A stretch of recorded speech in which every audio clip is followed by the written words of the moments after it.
Hi friends, ఇక్కడ ఇది రాత్రి పూట మా దగ్గర చాలా చీకటి ఉంది. ఈ సౌండ్ ఏంటండి, ఎంత భయంకరంగా ఉందంటే కప్పలు ఓడడం చేయడము. మాకు నైట్ 6 o'clock నుంచే స్టార్ట్ అయిపోతుంది మొత్తము.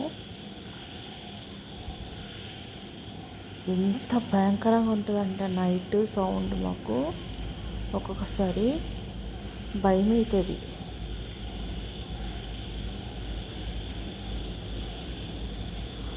మీ దగ్గర కూడా ఇలాంటి సౌండ్లు వస్తాయా? మీరు ఎప్పుడన్నా విన్నారా? నేనైతే చిన్నప్పుడు వినేదాన్ని ఇలాంటి సౌండ్లు, ఈ కప్పలు ఒరడం చేయడము. కానీ మాకైతే క్లియర్గా వినిపిస్తుంది.